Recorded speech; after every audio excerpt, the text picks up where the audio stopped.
What's up everybody, Alex here, and welcome to the Dota Underlords Best Builds of the Week. This week we're starting with the Warrior Frontline. I'm telling you, this is a fantastic build. I'm seeing incredibly consistent results, top 3 finishes regularly. This is a very balanced build that I am finding a lot of success with. The Terrorblade and Anti-Mage combination is doing a ton of work, and I position Anti-Mage on the far right here so that he can curve in and hit the back line well. It's the same reason why Doom's there. We want Doom to stay up, we want him to be casting his silence frequently, and we have our units in the middle here, our Tiny, Axe, Tidehunter, and Kunkka, so that they can absorb as much damage as they can and cast their ults.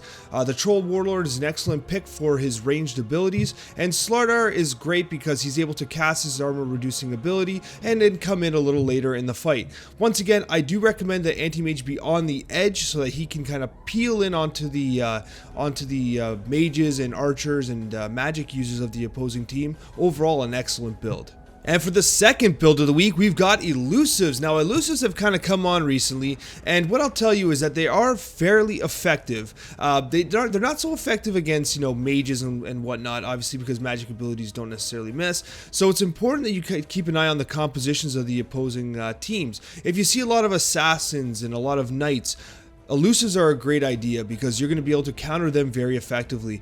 This build is taking advantage of the Treant Protector and then the newly buffed Nature's Prophet. We're also splashing in our dragons with the Dragon Knight, Puck, and Viper. And once again, we're using high DPS assassins and elusives in Templar Assassin, Phantom Assassin, and finally Slark, who's an absolute monster if you can get a Mask of Madness or a Moonshard. And for the third build of the week, we've got Mages. Mages have been incredibly consistent these past few weeks as we wait for the next big patch. They're overall a very good build, highly contested, but what we're doing here is we're using the Treant Protector and Nature's Prophet. Both are elusive, and Nature's Prophet just recently got buffed, and honestly, he's doing some work. We're using Dragon Knight on the edge here to protect Lina and Crystal Maiden.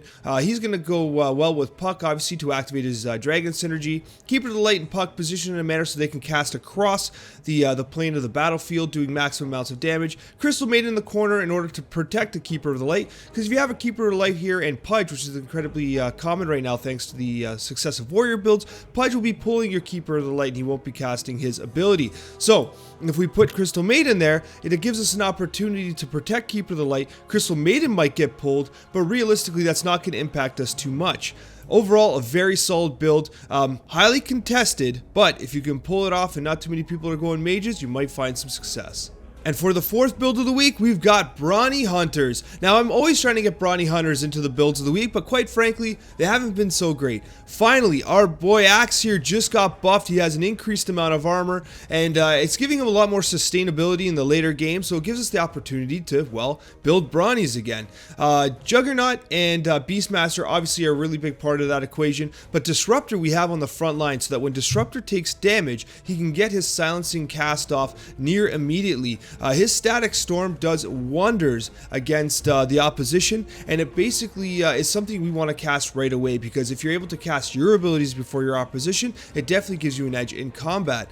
We have Doom here, which is a great warrior, not being used in a lot of builds, and we want some demon representation in here if we can. Beastmaster on the edge here so that Beastmaster can kind of come in along the edge here, get into the squishy line, rack up some kills. That's what we want from the Beastmaster, and Juggernaut in a position so that if he's blade storming, he's hitting as many people as possible. Drone Ranger position with our Wind Ranger, Sniper, and Medusa in order to maximize their effectiveness. Drone Ranger's aura is going to be increasing their speed of attack and is going to greatly increase this build's overall DPS. And finally, if you're finding yourself against a lot of mages, we're going with Scaled. That's right, we got Scaled Warriors and Dragons here. It's quite the mix, but I'm telling you, it's a fantastic one. I have found a lot of success with this. So first up, Tidehunter, okay, he's contributing to this Scaled, but also his stun is fantastic, so we want to use him anytime we can. Have him on the front line. Slardar, once again,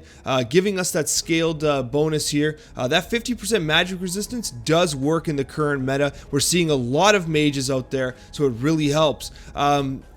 Doom, again, being underutilized in a lot of builds. Get Doom in there. We got 3 warriors, that's 10 armor on Doom, Slardar, and Tidehunter. Look at that front line, right? We're really beefing up our warriors. It gives us an ability, the opportunity, I should say, to protect our dragons, Viper, Dragon Knight, and Puck. They are going to be doing a lot of DPS, but oh, look at this back line here. Slark, Assassin, and Phantom Assassin. This is almost an all-star build of a couple different alliances, and it is fantastic. I hope you guys find success with it. I've been playing this one a lot and I've been really enjoying it. Again, it's like an all-star team of units that are capable of countering mages. Thank you guys so much for watching, and a special heartfelt thank you to all my subscribers.